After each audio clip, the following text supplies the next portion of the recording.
And not dual volume. Good. We've Yes. never had problems recording content here. Never. Yeah. But getting started with the Psy. So this is the You and Me podcast, my personal podcast, talking Your with personal- you and me, Your right? personal podcast. Yeah. So just quick introductions. Andres, if you want to introduce yourself, and then we'll go over to Paul, and then I would like to jump into this really nice skiff that you brought here today.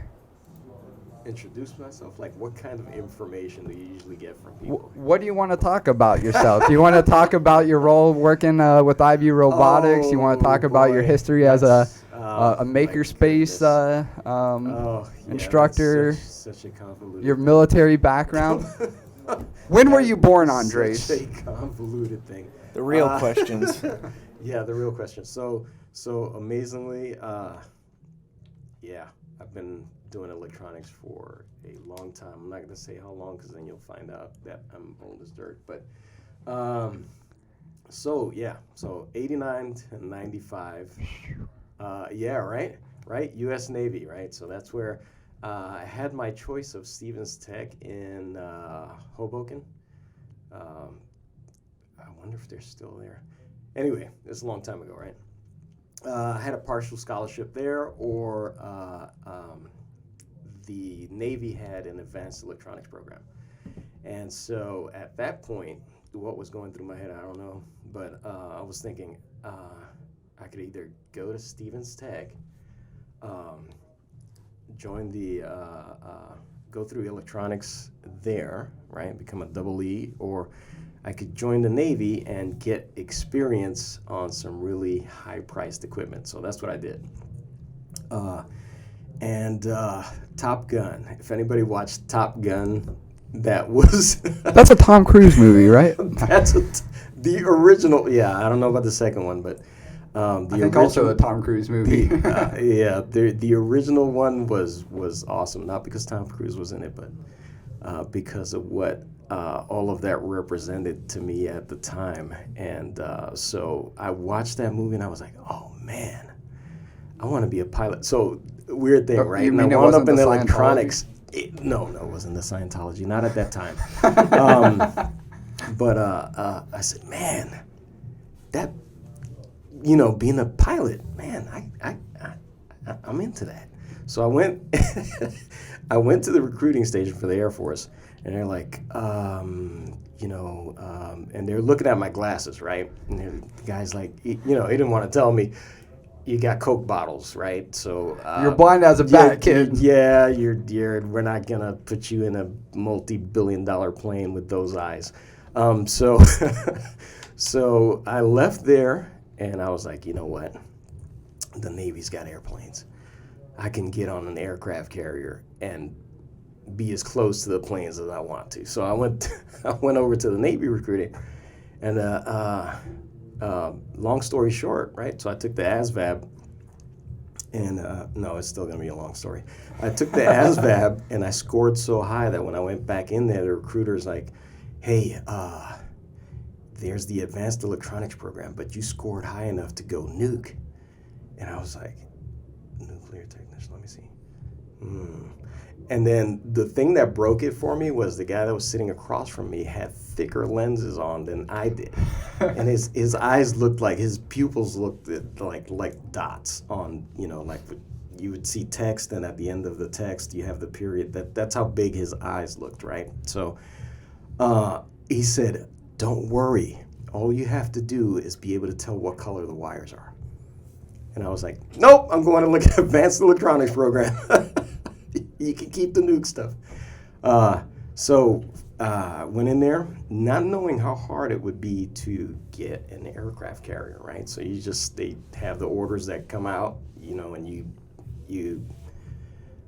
they do it by your standing in the class, right? So they send you to school for a year and a half or whatever. At the end of that, a bunch of orders come in, literally in folders, right? And they hold them out, and the first, the guy at the top of the class goes up and picks. And so until then, I did not know how hard it was going to be to get an aircraft carrier. But guess what? There were 2 spaces on an aircraft carrier, and I scored high enough to One of the top I went up there, USS Carl Vinson. Anybody from Georgia knows who Carl Vinson is, right? So ironically, Sure, let's go with that. So I wound up, getting on the USS Carl Vinson, and did 4 years on the Carl Vinson as an electronics technician. Got to see a lot of stuff. But anyway, took care of the mainframes that drove the firing systems and all the radar and all of that. So did 4 years in that. Got out, did another 2 years in active reserves. And during that time, I went into the financial sector because I decided that, I want to do something different for a little while. What was I thinking? So Making some good money? I was making a few bucks, but it wasn't as satisfying as I missed electronics. So I wound up going back into electronics, and I just have done like all kind of manufacturing, automation, robotics, all of that, and then years down the road, 2 sons later. I'm thinking, man, we gotta teach the young people coming up, so we don't, I was looking at the industry and we were losing engineers, right? Not as many engineers were coming into the thing, and so I'm thinking, You're just talking like the overall workforce, right? Or? Yeah, just like just areas that I was working in, there weren't any no specialties, it was just dwindling, right? The number of people that were coming in with the intent of making things better. And I was thinking, man, there's got to be a way to get kids interested in these, show them what it really is, because you go to school, right, and in the schools they really don't touch on, they say, hey, you need math for engineering, and the STEM was starting to come up, but they weren't really showing kids the excitement of designing something, building something, working on something, solving problems, and go from like, there's a problem here, and then you have something that works, that solves that problem. Like, there was nothing being like tangibly, that wasn't being demonstrated. Yeah. So that wasn't, and so the kids weren't like, it's a lot of math, I'm not going to go into that. So, we were losing people, and so I started doing some things at my church and everything, and not going too deep into how I got involved in that, but I wound up getting involved in the homeschooling program at my church, and they said, somebody asked, do we have anybody that can teach STEM? And so I did one event, not knowing that what I was doing was that back then the maker movement was, and Make Magazine had started up, and the maker movement had started up, and all of that. And so in doing research to help me teach this group of kids, I found out I got hooked up with the maker movement. I said, oh, what we need is a maker space. And so there you go. That was the inception of the makerspace. Of the makerspace. I want to come back to that, but you had a couple good segues for Paul. One talking about how we met, but also your background with factory automation. And you're actually involved in factory automation, right? And so first, if you can give a little introduction about who you are, talk a little bit about your companies, and I'd love to talk about this great gift that you brought in, and we can dive in deeper there. Sounds good. Yeah. My name's Paul, and I'm an electrical engineer, and that doesn't... Nothing but grade A equipment here, guys. I started out... He did say electrical engineer. Yeah, electrical engineer. This is not mechanical. There's a screw mechanical. On this, so it blows my mind. Yes. I started off not knowing what I wanted to do in school, and actually failed out of Georgia Tech pretty early on. Got more interested in finishing college and went to what's now Kennesaw. Okay. It was Southern Tech at the time, and graduated with an electrical engineering degree. So where you get actual experience and not just theory. That's right. Oh, wait, did I say that out loud? Well, that comes into play later in my story. So, okay. Right out of school, I had a job at Patuxent River, Maryland, on NavAir as a civilian contractor. And one of the things I found out about Southern Tech at the time is that the degree wasn't equivalent to a Georgia Tech degree, and that the U.S. military doesn't recognize it Wow. without taking a fundamentals of engineering exam, which I found out about that too. So I had to take this test. I ended up passing it, and it was good. And I was just so upset that I told them never mind, and I got a job at Radio Shack. Okay. I figured I'll get a job at Radio Shack, and I'll troll everybody that comes in to come buy electronic components, hand them a resume. And that actually worked for me. So 3 months later, the kid came walking in, and he was buying resistors for his dad's project. And that's how I got my first job, was at his dad's company. Wow. And we ended up making test cells for developing fuel cell humidifiers. So it's fuel cells make a lot of humidity, and they lose a lot of their energy through their exhaust. So this device recycled the energy and allowed fresh air exchange. Wow. And at the time, they were installing these in forklifts, and a company in Canada was making hydrogen-powered fuel cell forklifts. So that's where I got my start, and learned a lot there. And that company also did a few military contracts. We had contracts to revamp the F-22 assembly lines, and later on the F-35 production test rigs. That was one of my first projects. And so that's interesting. Yeah. All stemming from Radio Shack. Radio Shack, yeah. I had a plan, and I stuck to it. The Radio Shack was an interesting, there's no, they're commission-based sales, and you only make commission. Wow.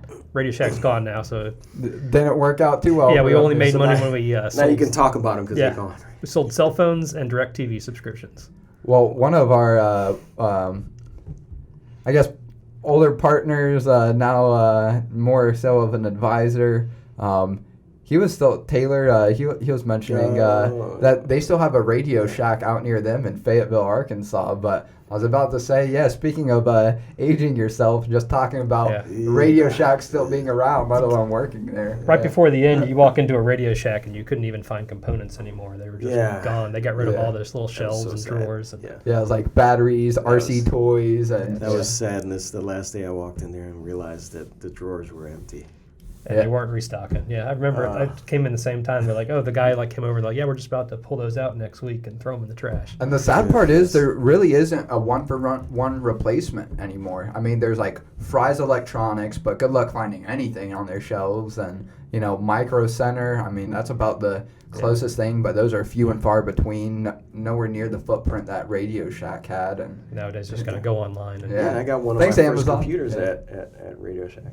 Nice. So back. Okay. What kind of I'll computer? stop doing No, that because I'm curious, what type of computer? it was a stone tablet with a chisel. Okay. Okay. That makes about sense. No, one of the early Tandy. Yeah. So The screen was about it was an LCD screen, and it was about that big.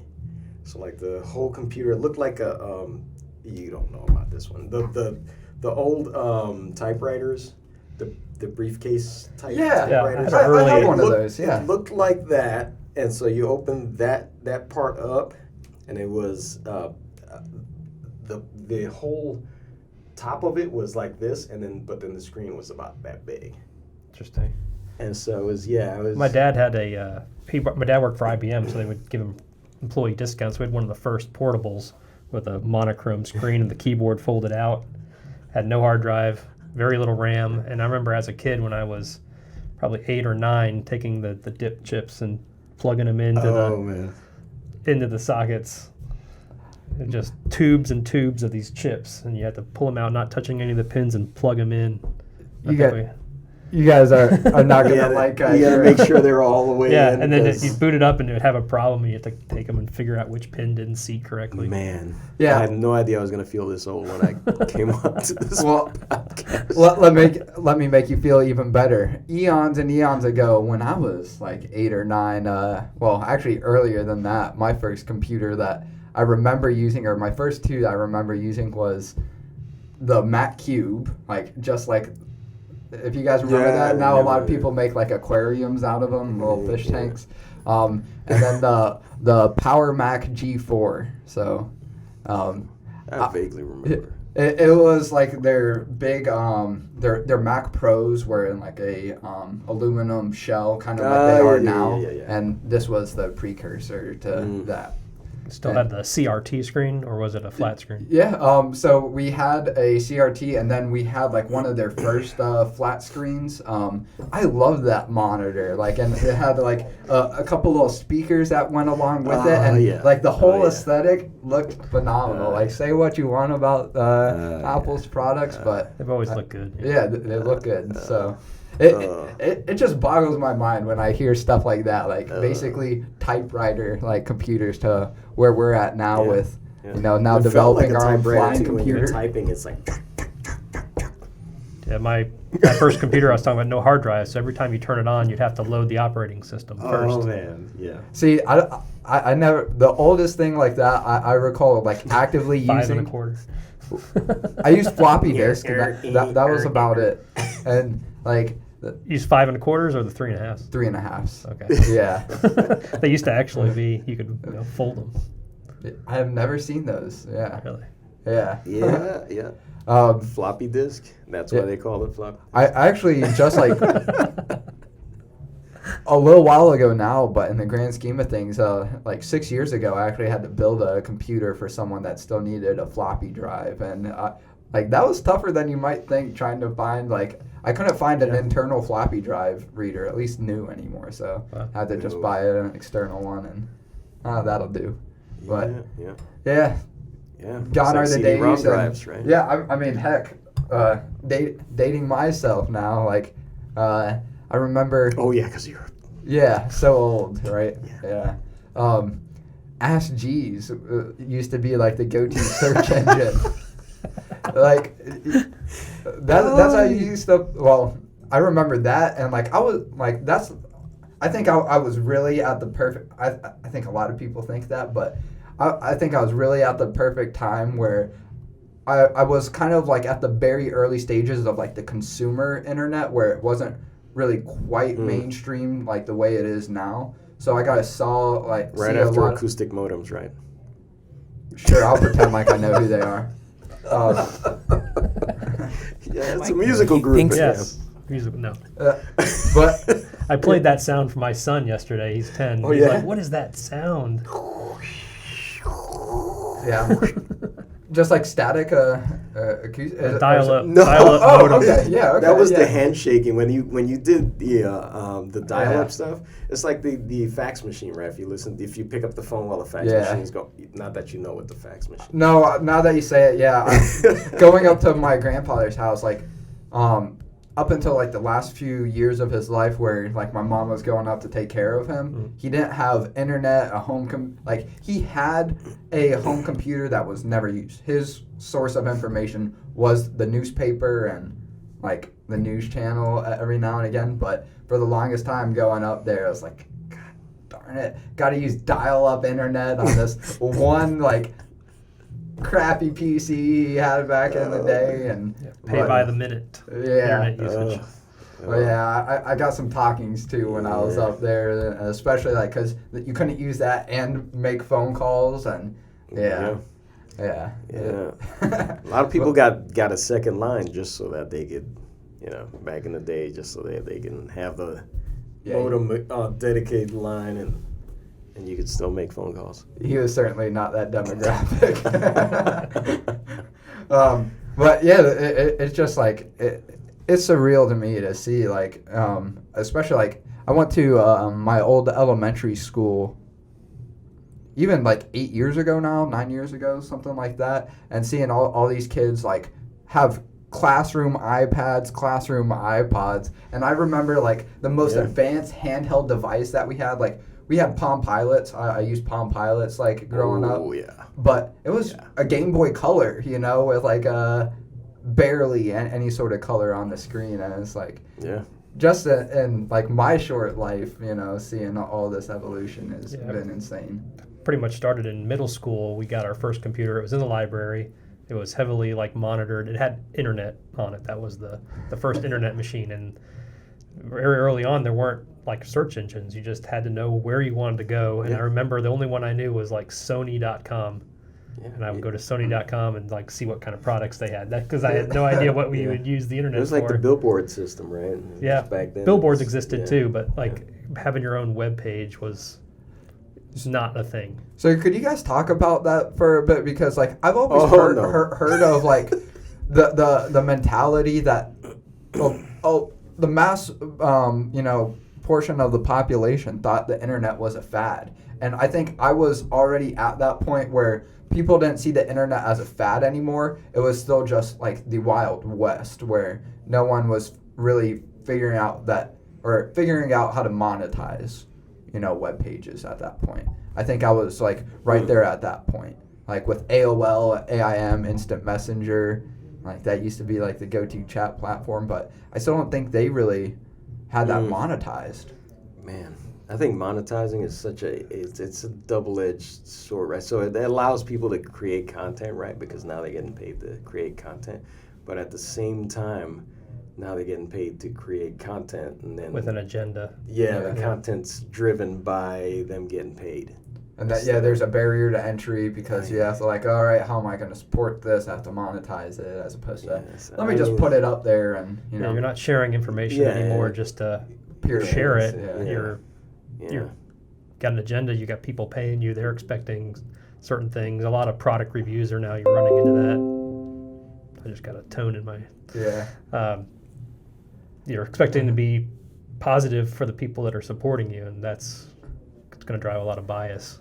Well, I think, like anything, equal and opposite reaction, I think could even be applied here because if you think about, the amount of reviews that we have for consumer products, anything from like the kids on YouTube that are literally the most popular channels on YouTube making the most amount of money just unboxing and reviewing the newest toys, like 8-year-olds and making their parents, millions of dollars. But, at the other end of the spectrum, you have like car reviewers, and that's giving the average consumer a lot more information about products that they would buy that they would otherwise have to buy and test out themselves or, find some other way to, just go test it out or, figure out more about it. But now we have these people that are willing to put out that content a lot of times for free that gives, people a lot more information to make more informed decisions. Nothing is free. Yeah. Somebody has paid for it somewhere. There's always the... See how my eyes got all squinty when I did that? Well, it's not the age-old saying because Google's not as old as time, but Google's business model where they don't really charge you for their products because you're the product, right? Your data. So, I mean, that's... Ooh. That's one way for monetization. You're paying for it somehow. Yeah. But one way or another. Paul, jump in. Speaking of paying for it, no. Yeah. What do I owe you? This was a great gift that Paul brought in, and just a little background. So ended up not working out, which I apologize. But we are going to be shooting a music video at Paul's property, and just scheduling conflicts, and invited Paul to come down to chat with myself and then Andres on a podcast, so we instantly hit it off. I knew from the moment that I saw the back of Paul's shirt for his company, it said, "We have the droids that you're looking for." And I was like, yes, we're going to be best friends. Okay, hold on. I'll be all right in a second. Hold on. No. So that company is awesome. Adroit Automation, and that's industrial automation specialist. Basically, if your factory is down and not working, we come in and fix it. And we work on anybody's equipment and any kind of, mostly that's programmed in PLC language. All right. Which is more of a mechanic-based programming language where you're actually ladder and connecting relays, and you're doing relays, and it converts to text and programs the machine. So there's lots of different brands of that, and a lot of equipment out there is made in other countries, and they stop supporting it. The factory goes down. That's our specialty, is to go in and get your factory rerunning. We're like the emergency fix-it guys. Okay, that's awesome. We have a few other products that we represent, mostly I deal a lot with crane safety, so overhead cranes in factories. Now, can you talk about any of the specific examples of companies that you've worked for and just like provide more context? I saw some on your website. I don't know if like there's any sort of disclosure problems there, but No, I mean, we work with pretty much all the major automotive manufacturers with their crane safety. It takes a lot. Most people have never been into an automotive plant, but when they stamp the sheet metal, it takes these huge dies to do that, and it takes 4 of them to do one panel. They can't store them, so they have to constantly move them and make new parts to keep the assembly line going. So these dies get flown overhead and through fields and just giant buildings, and the cranes are doing that. And there's a very small margin to get hurt, to injure somebody. They're stored very close to each other. If they get picked off center, there's a good possibility they're going to slide over, and once they're moving, they don't stop. They're 60 to 70,000 pounds apiece. So I also saw like you've done some factory work for Siemens as well, like because they do like water treatment and is that what they're built around? I use a lot of Siemens equipment. Okay. In the jobs that I do. Okay. They make a brand of PLC that's a Siemens brand. Okay. We do wastewater treatment plants. I do containerized wastewater treatment plants for a couple of companies. Interesting with that, like in Hawaii, every like shopping center has to treat their own waste, and then they discharge to the ocean. There's no central sewage system in most of the rural, especially Maui. There's no central sewer system, so everybody's responsible for treating their own waste.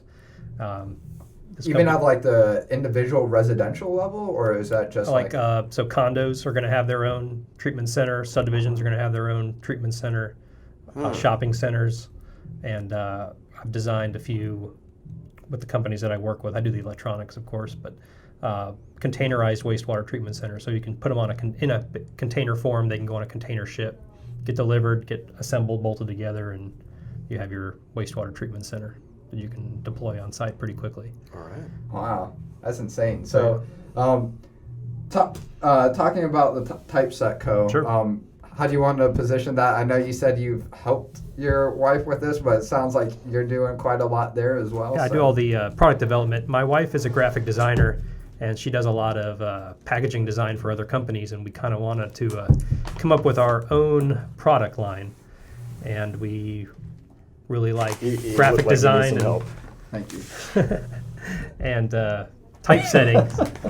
I have a full printing press in my house, and my wife really likes typesetting and letters and graphics. So we came up with this idea. It's a spin on the felt boards I'm sure you've seen that have the lines in them, and you stick the letters in. Yeah. We wanted something to improve on that, so we That's awesome. came up with these letters. They're currently available in every color of the rainbow. I just realized this is also chalkboard as well as being magnetic. Wow. You can open that up if you like.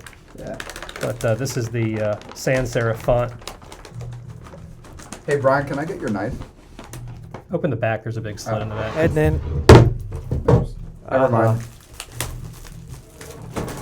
So yeah, these are magnetic chalkboards. Too late. This one in particular is 17 by 21. It's double-sided. It's an artist grade chalkboard, so it takes chalk really well. And the letters sit on there, and I could have used this at the Makerspace back when I was running the Makerspace, man. they're really good for advertisements There you and go. sending messages on to now. people and little sentiments. Need there's a Y. Why? Why do you need a why? My studio. But yeah, Oh, these are cool. So you should have never opened the bag because now I'm going to be playing with this for the rest These are of the the typesetting tools. So you put this down, and now the letters can sit out. on there, top and bottom. And then you have a curved one too. And when you pull them away, you get perfectly spaced type. wow. And that's all upon some of the stuff that I engineered. Under. The frames are designed so that you can also store all your letters on the back. So you guys do everything from the frames to the lettering? Or? Everything's all designed by us, and we have a couple of factories in China right. right now that we contract to make it all. So how can I get one of these? Oh, they're available online on our website, The typesetcompany.com. Oh, there you go. There you go. Or you can come and play with their set anytime you like. Yeah, come down to my studio down No, here in I Sandy want my Springs. own. I don't like sharing. You're gonna start seeing our special promotions now being displayed on this board. So. Yeah, these are really great for social media.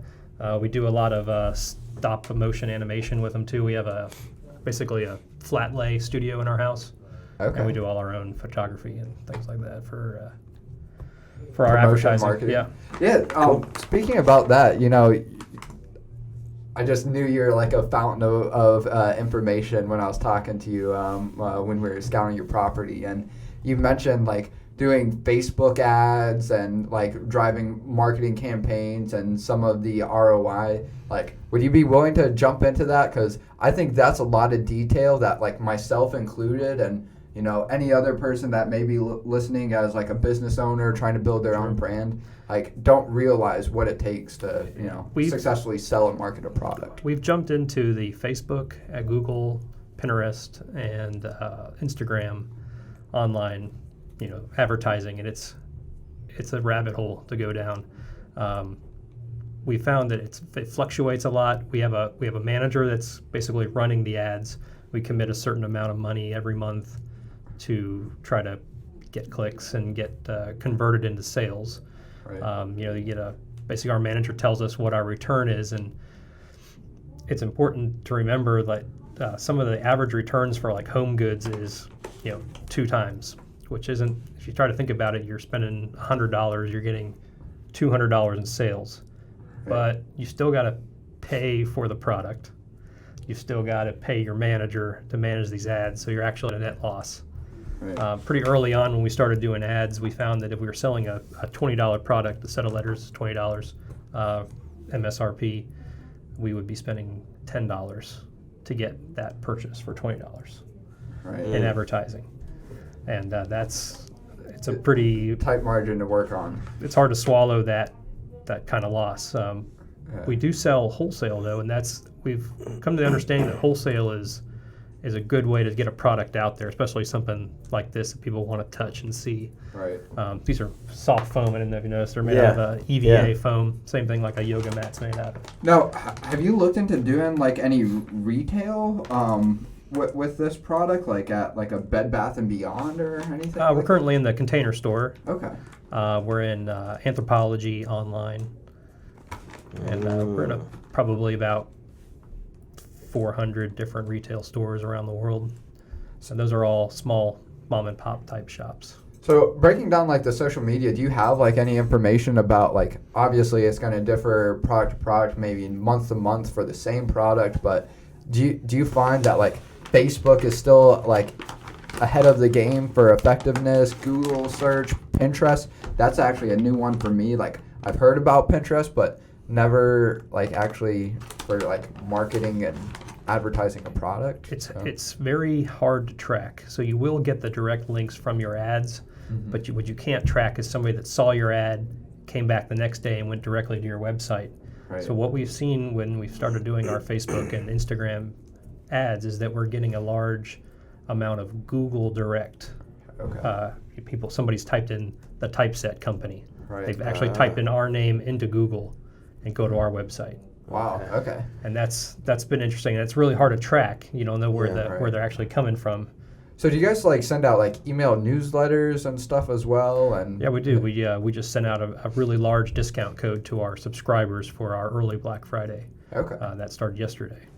Yeah, that's something that like we're still like getting up and running ourselves. As you mentioned on our website, we still have some lorem ipsum, and but it's a start, and what about places like Etsy, for example? I know a lot of people that do stuff on Etsy.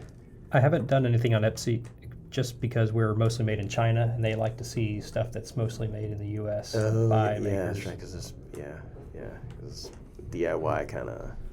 We do a couple of our accessories. I make them myself, but it's very hard to keep up demand. So, and kind of like this, the pre-chat before this podcast, you were talking about some involvement that your wife had in getting you into one of the businesses. So my wife's family has always been entrepreneurs themselves. So I've always worked for somebody. My family was always like, you got to work for somebody. You can't be doing this stuff on your own. You got to Right. have benefits, and you got to have health insurance.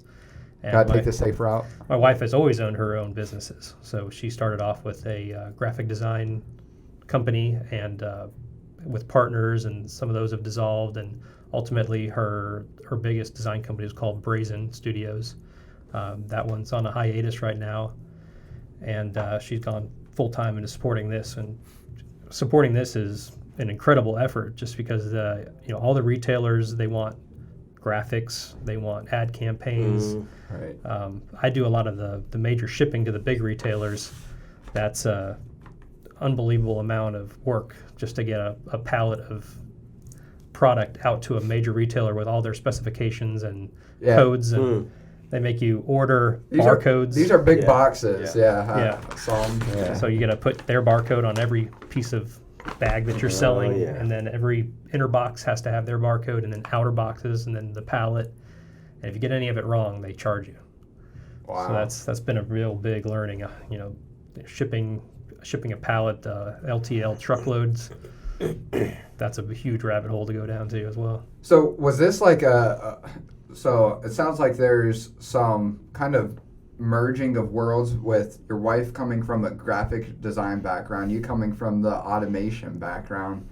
Did you guys just start brainstorming ideas for a company that you could go in together, or Sure, yeah. how did the typeset code come to be? So we wanted to improve on the old letterboards, the felt ones. We wanted to come up with a better way to do it, something to be faster, something that we could design better fonts and have lots of colors for. And basically it was born that we're just going to do a magnetic letterboard set. So I started contacting companies trying to find out if I could buy magnetic chalkboard, and we found that doesn't exist very much in the U.S. anymore. That's gone. Everybody's using whiteboards or digital boards. Yeah. digital boards or glass boards. Oh yeah. So Oh yeah. we found some suppliers in China, and through a lot of prototyping and a lot of exchanges, we finally decided on a few factories. Me and my wife went to China, and we toured the factories and met everybody. Wow. And that's only after we received our first container loads of product. And that's a very nervous thing to get especially when you discover there's a flaw, and you realize that now you've got to figure out how to buy a dumpster to get rid of a container load of product that you've paid for because there's something wrong. Is this actually like personal Yeah, experience? it has happened. Wow. Yeah, that's I would recommend if Tough you ever do pill to anything in swallow. China, you've got to go and inspect it yourself before it ships to you, because once it's on the boat, the shipping is going to exceed the cost of the product. Wow. So yeah, we've over the years, this is our third or fourth year in business. The COVID has been an interesting, Yes. interesting time for us. A lot of people going to homeschool, and we've been trying to advertise to homeschoolers, and that's caught up pretty good with us. People learning how to spell, early childhood education. Kids can't really form or write their own letters, but they can recognize the letters and want to spell, Right. and that can help them. I remember even just now a lot of fridges don't have the capability because everyone's going like stainless steel, but yeah, back in the day, having magnetic letters and arrange them on the fridge. I mean, I would spend hours and hours and hours doing that. We originally we wanted to do just magnetic letters, but we've realized that of course there's a whole period of refrigerators that are non-magnetic. And the manufacturers were reading a lot of rejects from scratches, and they made them non-magnetic so people would stop putting stuff on them. Actually, it's surgical stainless steel is more expensive, but it's non-magnetic. You actually see them going back to magnetic stainless steel now that they've got good coatings that can go on top of it to keep the scratches and fingerprints off. So they're becoming more magnetic. But anyways, we came up with the boards because we wanted a way to circumvent that problem. People were like, I don't have a magnetic fridge. What am I going to do with these things? I'm like, well, you can use our boards, and engineered the toolkit. We have something for that. Exactly. And the boards have been a great seller, and it's actually pretty hard to find an artist-grade chalkboard nowadays. So people are buying our chalkboards, and we sell artist chalk as well. Pardon my ignorance. What's artist grade chalkboard and artist grade chalk? Sure. So this is the abrasive surface that makes a chalkboard is enamel baked onto the metal. So a metal-backed chalkboard. Yeah, you might not be able to see it on camera, but if you can, I mean, this is unlike any other chalkboard I've seen where it's very smooth. It doesn't have any of that rough, touchy, feely sensation that you would get from a Textured. normal. Yeah. Yeah, a lot of chalkboards you run into now are just MDF painted with an abrasive paint. Really? Yeah, they scratch really easy. They're not real durable. This one, you can put chalk all over it. You can spray some Windex on it. It'll return right back to that color. We're also trying to make everything as matte as possible so that it's easy to photograph. And also fingerprint resistant. Yeah, Being matte. you can write on Yeah. with your fingernails because it's actually grinding your fingernails off a little bit. But any kind of Would it damage the chalkboard? no, it's very hard to damage. Wow. But yeah, it's a very fine surface. Wow.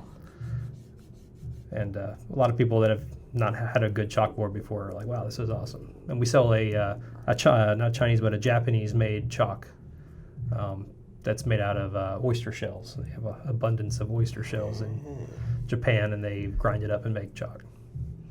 And that's also available on our website. Is that like the standard process? I've never really thought through the process of making chalk before, but is that so? Yeah, there's that's like yeah. special to artist grade chalk, or For that chalk, it is, yeah. Okay. Some chalks are made out of, recycled chicken egg shells. And that's what you find a lot in the U.S. A lot of it's a pure plaster of Paris, this is like sidewalk chalk. This is like me learning. I don't know if you guys have heard this. That like a lot of makeup will come from like stuff like fish oil and like A lot of makeup liver is rendered animal fats. yeah. I was like, holy cow!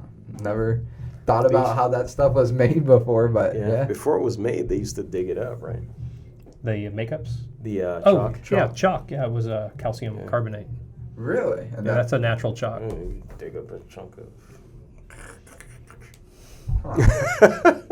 Yeah, you rarely find real Yeah. chalk, the actual chemical makeup of chalk in chalk anymore. It's mostly plaster of Paris. Okay. So, outside of the work that you're doing with the Typeset Co., you seem to be quite the, I don't want to say hobbyist, like, but it seemed like you had, like, projects that, are just everything from cars to, you have, like, a garden. Like, where do you spend most of your time when you're not traveling, going factory to factory, or, working on the typeset? Sure, yeah, I love vehicles, anything with an engine, basically. And I have a few military trucks. You saw those. They're 6x6, 5 tons. Oh. I have a kind of an unusual thing. I have an off-road scissor lift. That's one of my favorite toys. It's a huge industrial machine for working at heights. But mine's off-road, and it goes 40 feet up, and we put patio furniture on it. My wife and I have our date nights up in the trees, watching the sunset. That's really fun. Yeah, and for anyone not familiar with military trucks, I really wasn't beforehand, but like, I think deuce and a half is pretty common. Like, that's smaller compared to Deuce and a half is a 2.5 ton truck. These are 5 tons, so they're twice as big physically, and capacity-wise, they hold twice as much. Yeah, my mind was blown away. Yeah, seeing one of those things in person. But So you by yourself maintaining all of this? Yeah, I do all my own work. You can buy all the parts on Napa Auto Parts Store. My wife is real into muscle cars. She's got we just got her a 70 Corvette Stingray, and I've been working on that. was that a 4 or 5 speed? It's a 4-speed. Okay. Yeah, they were all 4 speeds back then, or automatic. Yeah. Her first car as That's a gotta kid be was so much fun to drive. yeah, her first car as a kid was a '69 Camaro, and her parents had got that for her and sold it later on, and she's always missed it. And she originally wanted a Stingray, so that's what I got her. Wow. And I just redid all the brakes, put racing. You looking for another wife, Paul? I got long hair. Oh boy. That's my key to. Yeah. Well, Andres, kind of talking about outside of work, you I don't have large military trucks. Don't have large Sorry. military No, trucks, yeah, but I stopped you when we're going to talk a little bit about the makerspace and kind of talking about. I thought I had gotten out of that. Again, don't mean to have it come across as like an insulting thing, but like hobbyist projects, Oh man, I'm completely insulted. All right, well, that's it, guys. No, yeah. the makerspace. Yeah, so we talked about how Paul and I met, working out a location for a music video that we're shooting, but Andres and I met at a makerspace, if you've heard of that. Yep. I had just come back home from college, Middle Tennessee State University, to continue building up Drones Eye View, really start it, and still in the starting phase.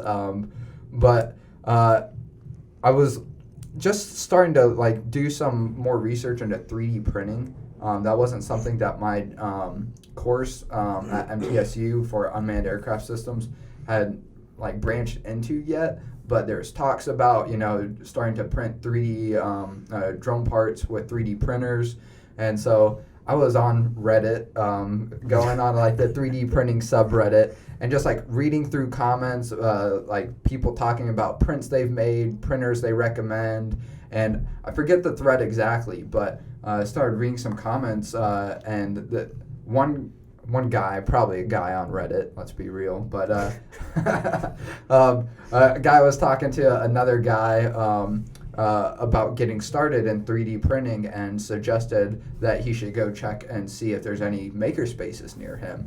I was like, oh yeah, I loved Make Magazine as a kid. My dad had the subscription, so I would always go through it. We did model rockets, from when I was a little kid, and got the ones that you could just do from Hobby Lobby up till you get the C or F, or I think it's the F engines, and we had a big 6-foot tall rocket, and so that was from Make Magazine, and I was just totally enamored by the maker movement, and then. Now, did you guys have a parachute on that one? Or? We did, but it did not. There's always a parachute story. Yeah, it did not deploy. One time we brought it out to Fowler Park, and we went down to the soccer fields, and we launched it up, and we're like, holy cow, because this one, it was either half a mile or a mile. It was crazy. That's a big difference there. Yeah, I know, but my memory's a little foggy. But anyway, it made a pretty sizable crater when it came back down right into the field, and I had to do some wedging to pull it out. And when I did remote control airplanes, I learned very fast you never put your phone number or any kind of name inside your airplane or rocket.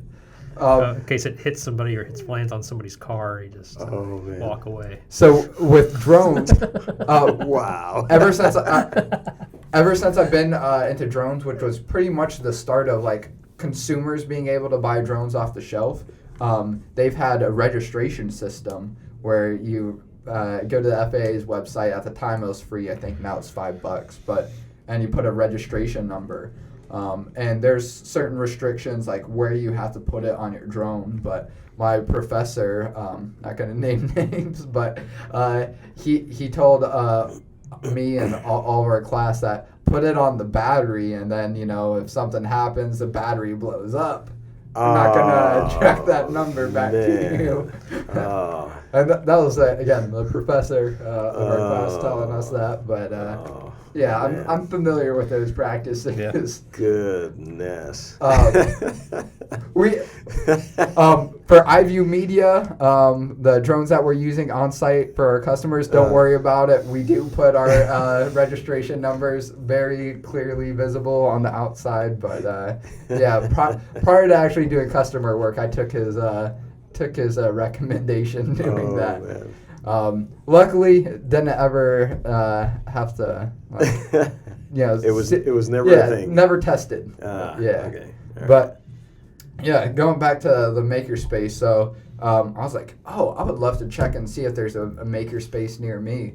And I think it was the next day or 2 days later, showed up on a Wednesday, where at the time Andres, he had Tuesday and Friday evenings there at the makerspace, and then all day Wednesdays as kind of an open house, bring your own projects, and I'll help out. And this kid, I don't know, maybe 8, 9, something like that, comes in with a 3D printer that didn't have any instructions, came from a kit.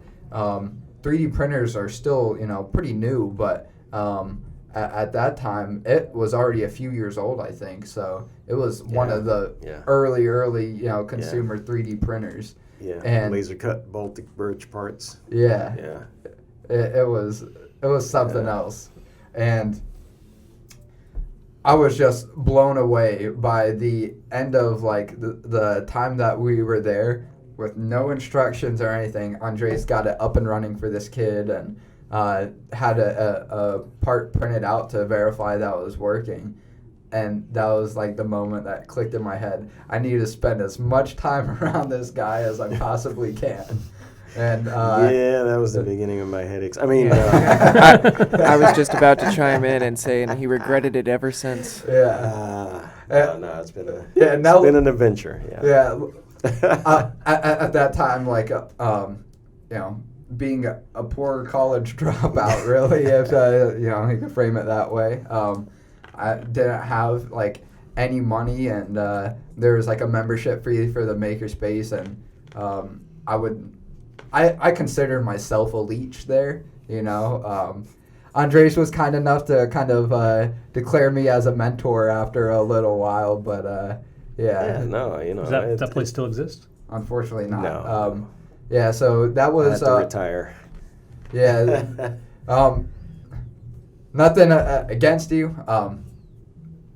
The one of, if not the greatest technologist you will ever meet. Not a business guy. Long story we gave a lot of stuff away for free, so. And I was, again, like, that's why I consider myself a leech. I was part of the problem, right? Like, not paying a membership fee, but Andres was more worried about, I have all this information up in my head. There's people that are wanting to learn, and let me share it with them. And, there's not many people that have that information that are willing to, come out of their own pocket to, share that. And so that's where I was like, holy cow, man, Andres is special. And not in the way that my mom calls me special. And I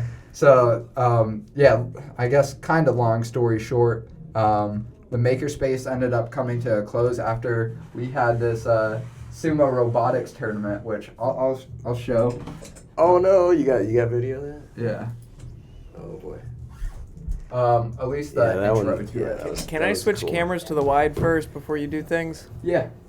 Go for it. All right. Sumo. Uh-oh, we're gonna get the crowd reaction to the video here. Makerspace.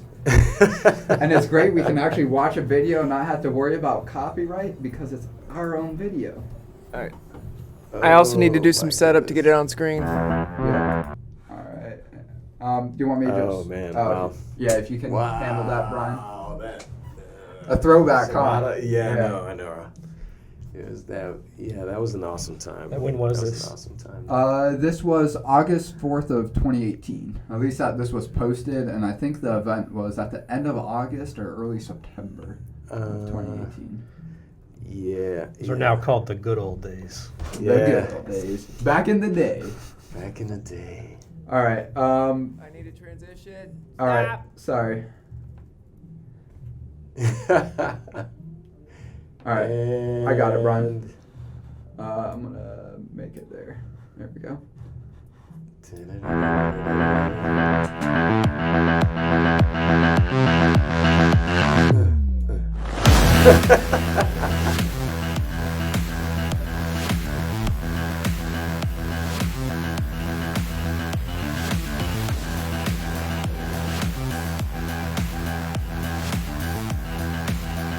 Man, this is great. Did we do all that?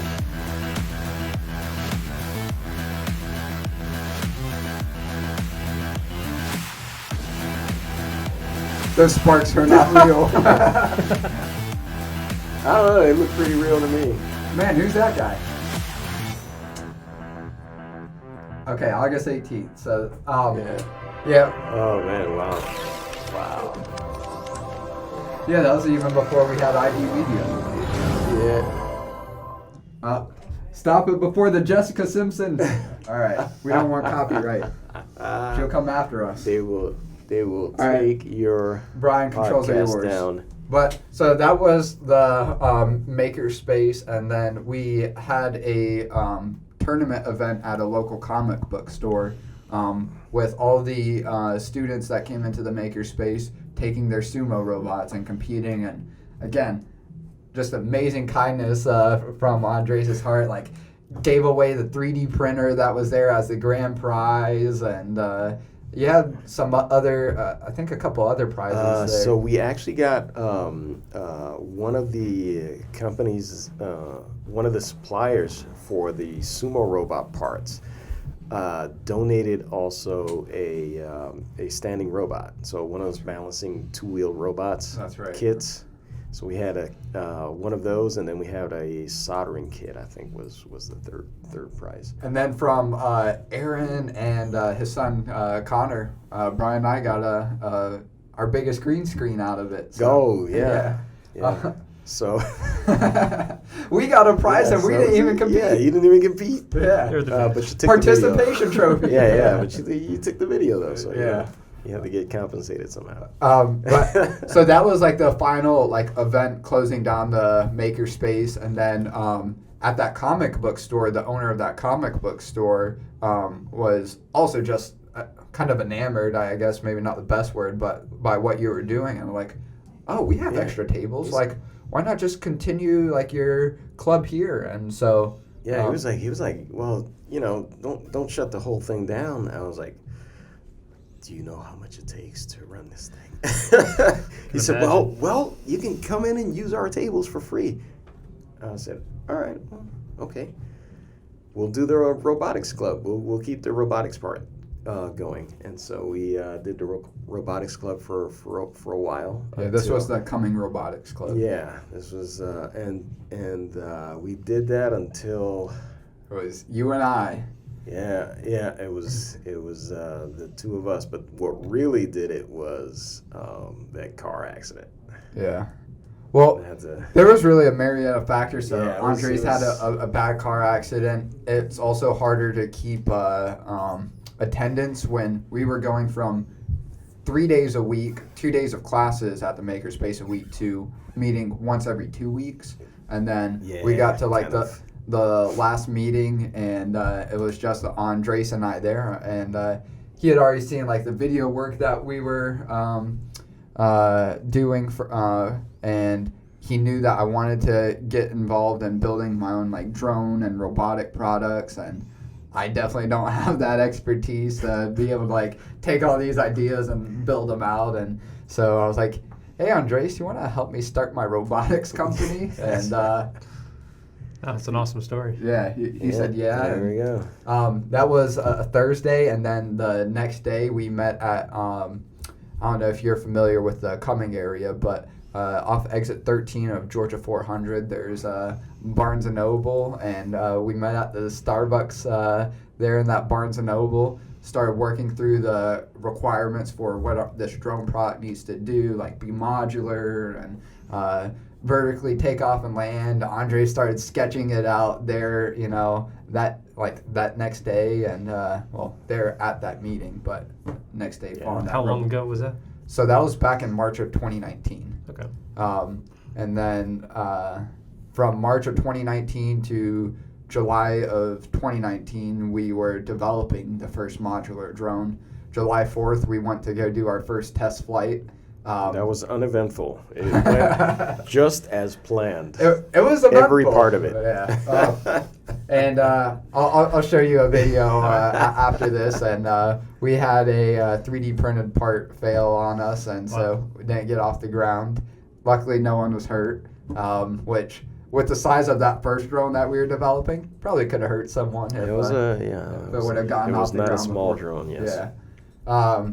And then we continued to do some refinement with that drone product for the next few months.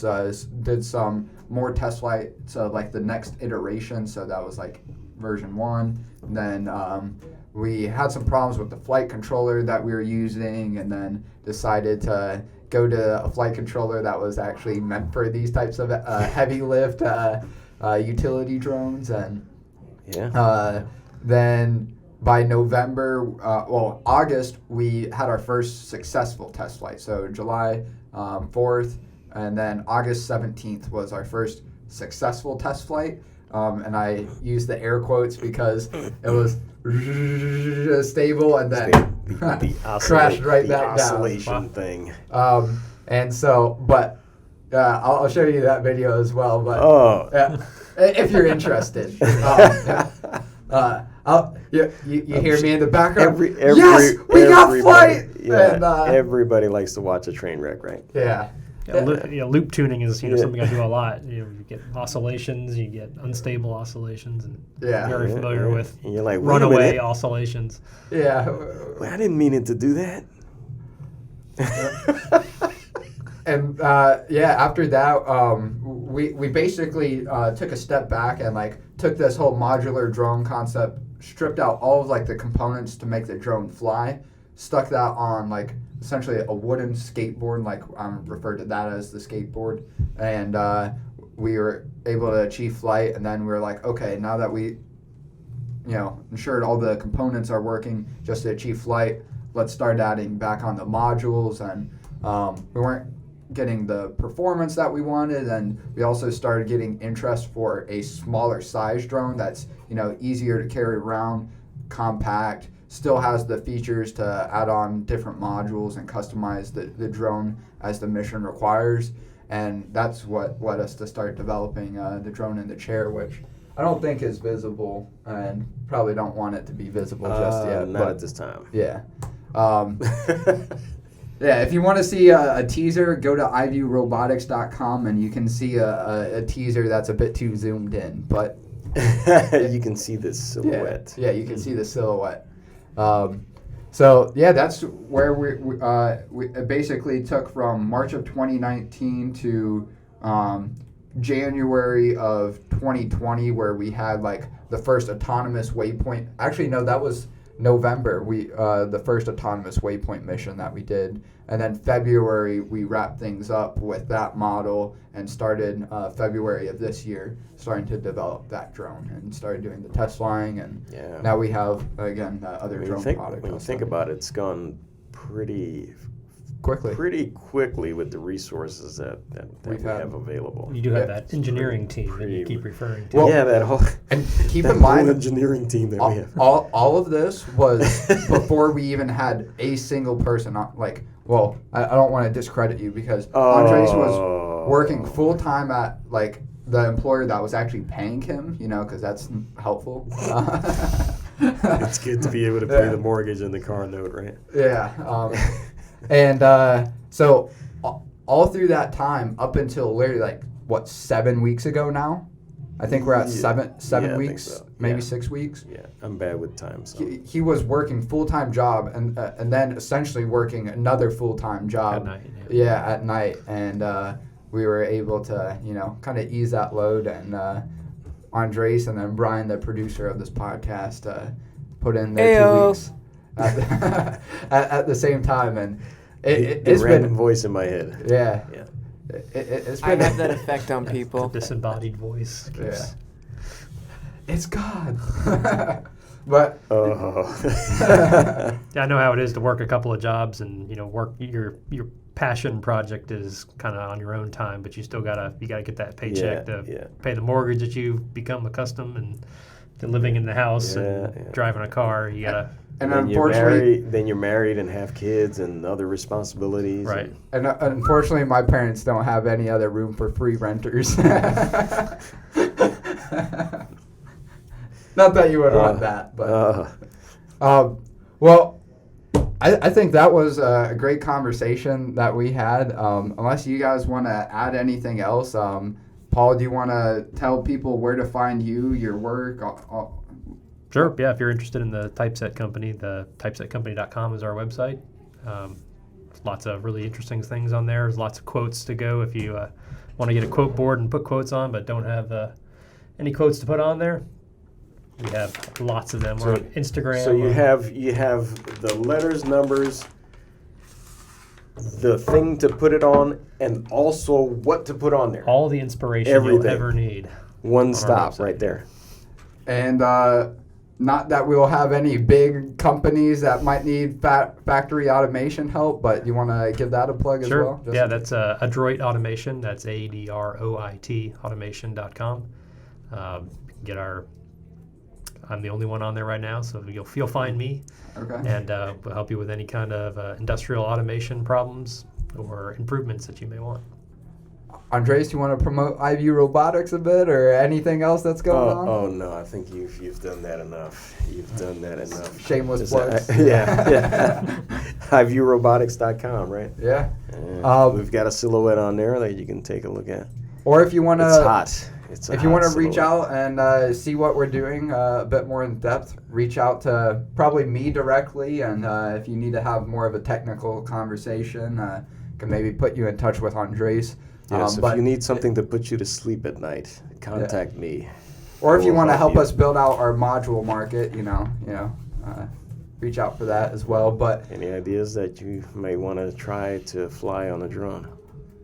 Yeah, that's kind of like the Google Doodle for Google approach. But again, we'll talk about that more in a future podcast. But this is all made possible thanks to my studio, mine and Brian's newest venture. And anyone that's looking to produce content of their own, whether it's a podcast like this, have a photo shoot done, a video shoot, audio recordings. We have all the space, the equipment, and even the producers to accomplish that. So if you don't have the equipment, we have it here to rent if you know how to run it. If not, just pay us and we'll produce it for you. Otherwise, just rent the space and run your own show. So again, that's mystudio.space. You can find us on social media. If you want to learn about what else I'm doing, go to dronesiView.com and you can find what I refer to as our iView companies, including iView Robotics. But enough for the shameless plugging for today. I think that is the second episode of my You and Me podcast. So thanks for having me. Yeah. Thank you. Yeah.